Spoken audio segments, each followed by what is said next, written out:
Purposely. Your life, God's purpose. Listen at onpurposely.com.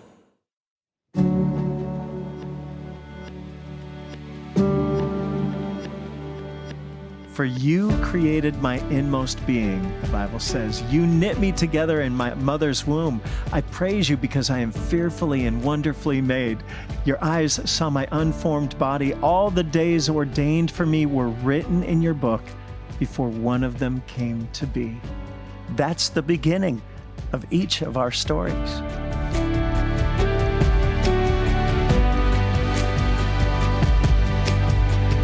We've all experienced it. You run into a friend from the past, but there's something different. They are changed. Maybe there is a calm where there once was a storm. Maybe there is gentleness instead of harshness. There's a new passion, a new life. What changed? Welcome to Brought Back to Life, a podcast where we explore stories of ordinary transformation. Hi, I'm Greg Otterholt, and I think I'm the newest member of the Krista on-air family. I'm on Praise 106.5 weekday mornings on our show called A New Day. And my life verse is Philippians 4:13. I can do all things through Christ who strengthens me. And your life is proving it to be true, that you can do every and anything through Christ who strengthens you. That's my song and that's my story, and I'm sticking to it. Now, evidently, that's a lot of people's life verse, Philippians 4:13. But it wasn't until I was an adult and started writing this song that I actually looked at the verse a little differently. I can do all things through Christ, yes, but what if I looked at the last part of the verse not as a statement, but as a question? Who strengthens you? Well, it turns out that's the question that has and continues to reverberate throughout my life, which started a little interesting. I was born with one arm, so I had to invent my own ways of doing things. So as an infant, how do you crawl with one arm? Then as you get older, how do you zip a coat or tie shoes or ride a bike with one arm or play piano or the drums with one arm? How do you drive a stick shift or ride a motorcycle with one arm? Or be in broadcasting right here with all these knobs and buttons and sliders on this soundboard in front of me that I have to move simultaneously with one arm. So you have to get a little inventive. I do have a prosthetic. It's called a hook. That's basically what I call it. So when you look at me, the first impression was, oh, Captain Hook. That at least was the first impression of a lot of the kids when I was growing up. And I was stared at my whole life. You get used to it after a while, but stared at by kids and adults because obviously a hook is a unique thing. You can totally understand. And kids, they've never seen that oftentimes. And so it's something new and completely different. And different people react in different ways. Some kids look in confusion. Some kids look in sadness that maybe it's broken or hurts, or sad that I don't have an arm. Or some kids and adults will say things like, oh, what happened to you? That's so weird. And these are rare, but first impression remarks that I've gotten my whole life. Now, I can understand if they got to know me and then would say that after knowing my personality. But yeah, it happens, but it's rare. Most people show concern and care and curiosity, which I totally understand and respect because I'm the husband of a teacher. I go into schools and I talk about differences and how people look and all of those kind of perspectives that people have. And as I get older, I continue to see how God intercedes as my story intersects with other people, with children, siblings, or maybe they themselves. Their story is similar to this story. There's another story in the Bible where there was a man born blind, and the people around were asking who's at fault. Was it this man's sin or his parents' sin? And he said, neither. Jesus said, but this happened so that the works of God might be displayed in him. Not to give away the whole story, but that's in John 9 if you want to read the rest. It's also the story behind the song I sang at the beginning. And it's what inspired my parents wondering, why, God, why was our son born with one arm? We're still trying to figure out the answer to that. But little by little, God continues to reveal his plan through our story. Now, when you're in the midst of it, especially as a little kid, that's kind of easy to forget sometimes as people are reacting oddly or rudely or sometimes teasing and trying to get under your skin. But as my parents said, and maybe your parents said this when it comes to teasing, that it usually means that they've got some issues of their own, which is why they're teasing other kids. And most of us have to deal with some sort of that at some point in our life. And not to excuse it, my feelings, of course, would get hurt sometimes, but it did give me a different perspective because my mom and dad taught me to think of others and what they might be going through. What is it that causes them to say that? So that was kind of a different thought for a kid to try and be mature enough, even though it stings to hear those words, to recognize that they're probably going through stuff that is more difficult than just words. So there I was, this little kid with a hook for an arm. In fact, I was one of the youngest fit with a prosthetic arm at 9 months old at Seattle's Children's Hospital. And they tried to get me to wear it, and I didn't want to wear it. And I figured out ways to get around it and throw it off and still play with toys that I was supposed to need two hands to play with. But kids are inventive.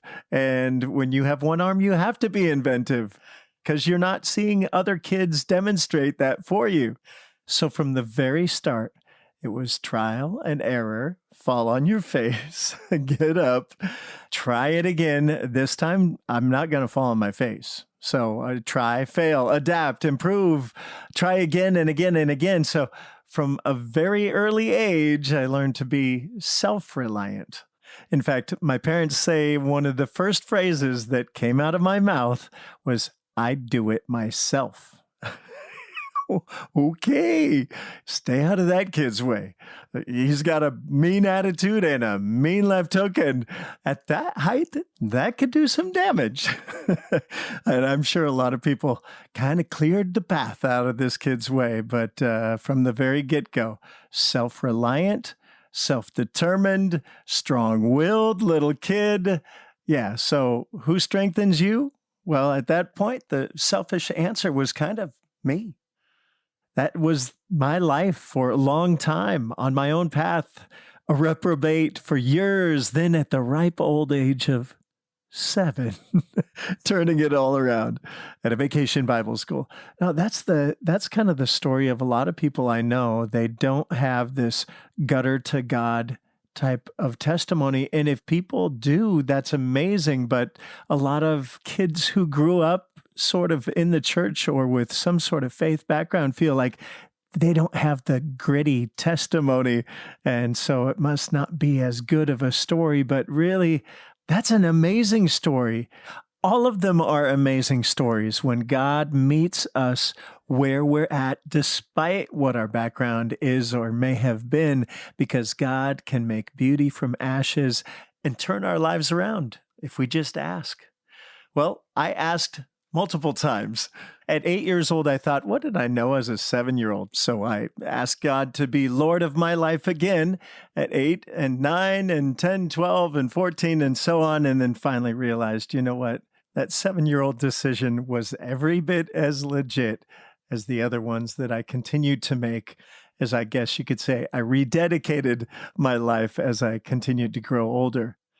Still made plenty of foolish decisions through middle school and high school, but I was tired of making those decisions. And I remember listening to music before I would go to school, and I insisted that I did not listen to the lyrics. I just enjoyed the music and the beat and all that stuff.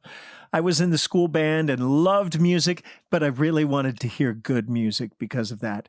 And like I said, I just insisted I didn't listen to the lyrics. And then I caught myself hearing the lyrics in my head during the day, lyrics that I did not want swimming in my head. I did not want those lyrics to define me. I did not want to live out those lyrics. And I heard this term called GIGO in computer class. It meant garbage in, garbage out. Whatever you fill the computer with, whatever programming you give the computer, you get the same quality of programming out or lack thereof. Garbage in, garbage out. Well, the same is true of the good stuff. And so I wanted to fill my mind and my heart and my soul with good lyrics, good music. And I didn't want to sacrifice the quality of the music, but everything that I could hear out there on the radio at the time just seemed so sleepy. And so I had to do some real digging to find some good stuff out there. And I did. In fact, Keith Black, who you hear on KCIS, our sister station in Seattle, through his Eternal Rock show on the radio, he introduced my whole generation to all kinds of amazing bands and songs with good lyrics and quality music. Rez Band, Daryl Mansfield, Steve Taylor, one of my all-time favorites. A lot of you are going, who? What? My parents did listen to cool music as well, Love Song and Keith Green from their era, but I took it to the next level. I was listening to Stryper and Bloodgood, Christian heavy metal, also everything in between. Brian Duncan, Take Six, BB and CC Winans, Russ Taff, Matthew Ward, Michael W. Smith, the list goes on and on. Anything that was good music with a message that I could resonate with, that's what I gravitated toward. I wanted to live those things out. And also wanted to make that kind of music and put together bands. And we played at youth groups, Young Life, different church events and functions, and had an incredible time sharing the love of God through music. This helped to answer the question of who strengthens you and convicted, but also inspired me to want to live it out.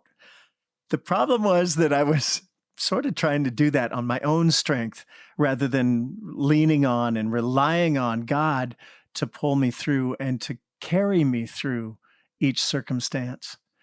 One of those circumstances that I didn't have diagnosed, that I never had been tested for, but recognized that was very different from the rest of the students, of course, along with having one arm, which was pretty different. But I recognized that the other students seemed to be able to remember things much easier than me. They seemed to be able to read and remember what they read. I'd get halfway down the page and not even know, oh, what did I just read? And as much as teachers tried to mask it by, oh, these are the bluebirds and these are the eagles. I was always in the bluebirds, right? The eagles were like soaring way beyond us.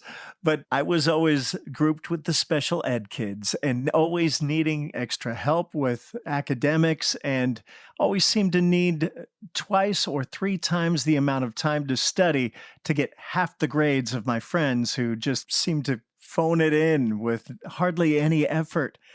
So I figured it out. I knew how to adapt, right? I had a little practice so far in life. So I learned that I needed to do classes that were do classes.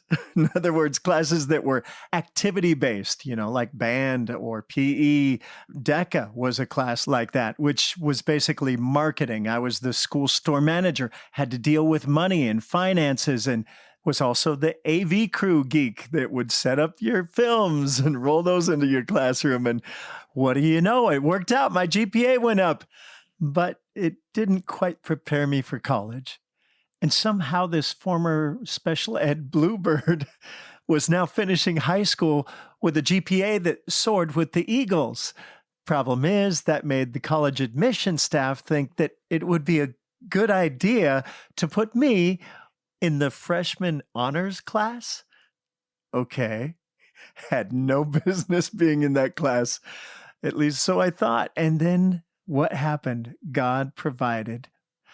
If you've ever seen the God's Not Dead movies, one of them has the classroom atheist professor who's just drilling these Christian kids and basically trying to destroy their faith. That was basically my so-called honors class. And that was the experience day after day. And I thought to myself, I can't let this happen. Well, about the same time, I got a job at a Christian bookstore. I'd go to work at night and after work, read all these books and tracts and try to figure out how to defend my faith and go back to school the next day and just get pounded again by this professor. Now, my background being a poor student my whole life, I did not want to raise my hand in class. I wanted to stay under the radar. I was a quiet wallflower. But God, as you see throughout the Bible, He takes people who are not comfortable, people who are not qualified, and pushes us way beyond our comfort zone. And this was definitely the case.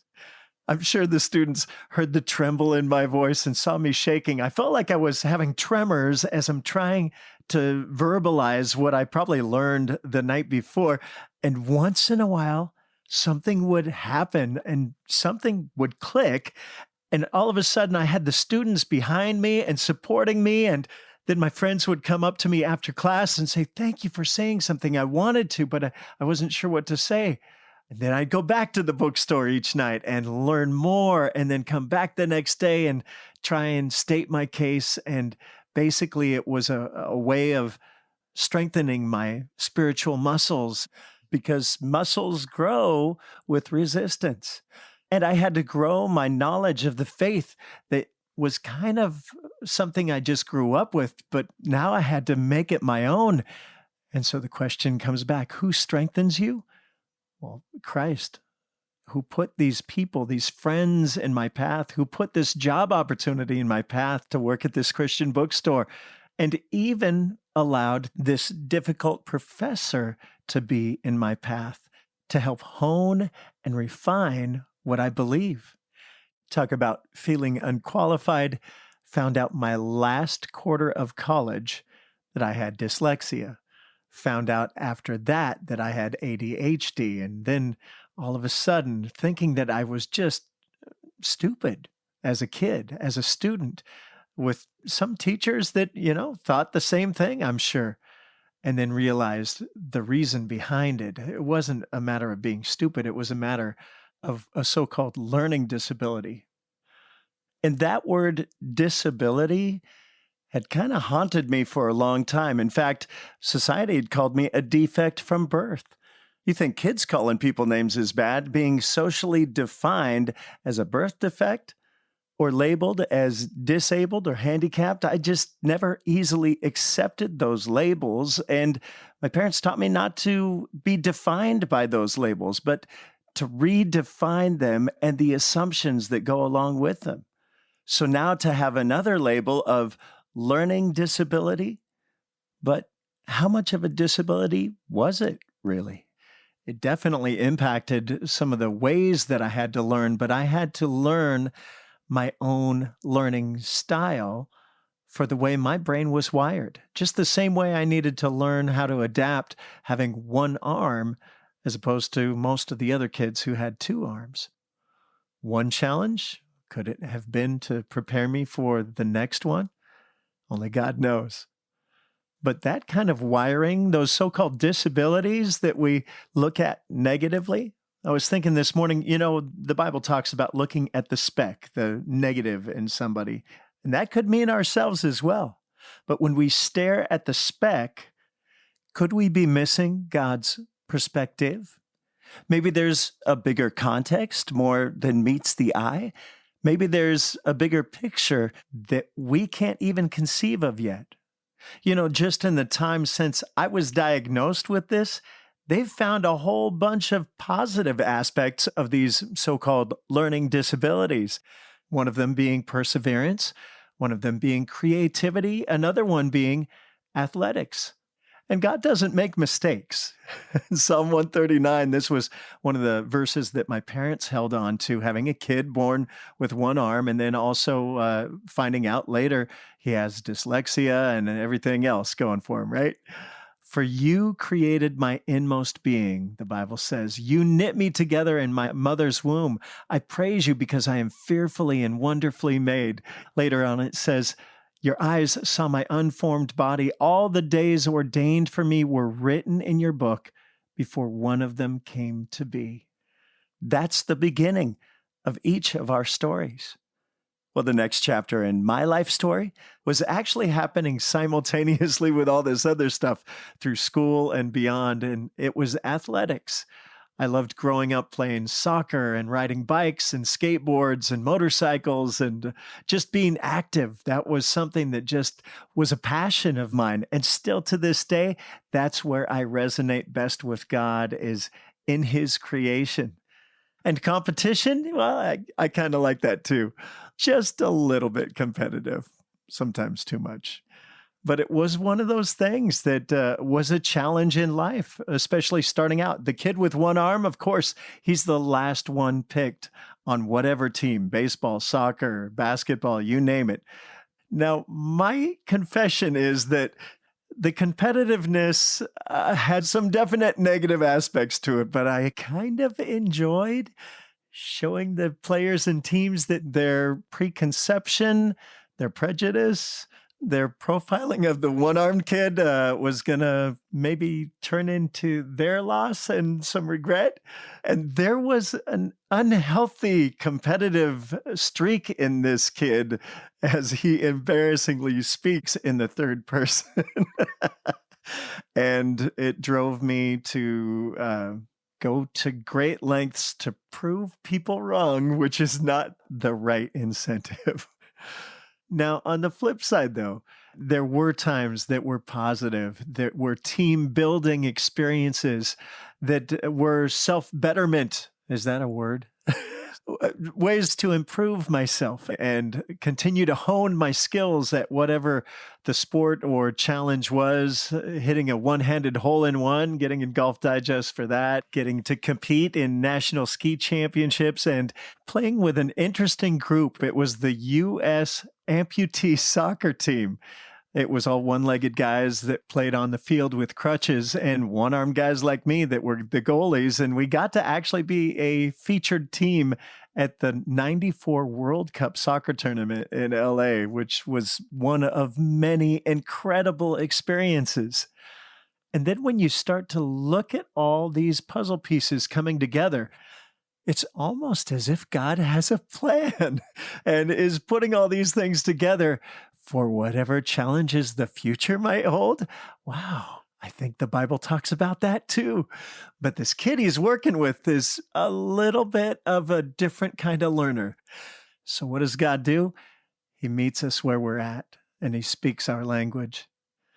For me, that was creativity, and it was also music and technology.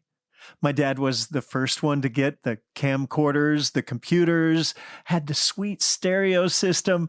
So from middle school on, I was recording my own radio shows. Of course, I was the only one in the audience, but it also started an interest in recording music and writing my own music and performing. And then with the camera, I would make music videos. Fast forward to college, went from a music major to becoming a broadcast major, graduated from Western, and actually started with this company part-time, and also was working at a television station. Well, the television station eventually became a full-time job, and what do you know? All the other experiences in life that had happened prior to that led me from behind the scenes and playing with all the equipment to being in front of the camera and on stage. And God took this shy wallflower of a kid who didn't even want to raise his hand in class to becoming comfortable on stage and in front of cameras and mics and audiences. That would have been about the last place I ever would have envisioned this path going.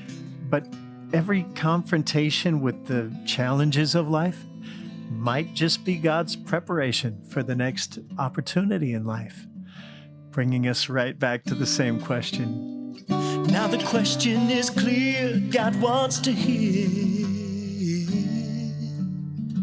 Who strengthens you? Who strengthens me? Christ, who had a perfect plan for this imperfect person, with amazing and encouraging parents, but like all of us, an equally imperfect family that he also designed to simultaneously be grown and refined in equally miraculous ways. God strengthened me with an incredible wife who was gifted to look past a person's imperfections and showed me the genuine love that God gifted her with. He strengthens me with children that are an amazing blessing that I absolutely adore.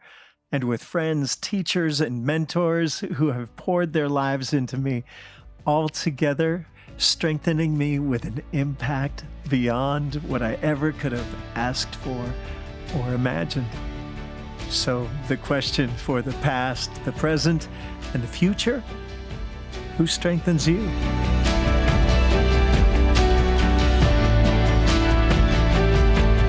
We are telling these stories of transformation so you can know and understand the power of Jesus in your own life. If you'd like to learn more about Jesus and how he can bring you back to life, visit us at onpurposely.com/whoisjesus. And if you like Brought Back to Life, please give us a 5-star rating and a review. You can follow Brought Back to Life on Apple Podcasts, iHeartRadio, or wherever you're listening right now. You can also just tell your smart speaker, play Brought Back to Life podcast. I'm Sam Kelly. Rebecca Beckett produced this episode. Our audio editor is Scott Caro. And thanks for listening to Brought Back to Life from Purposely.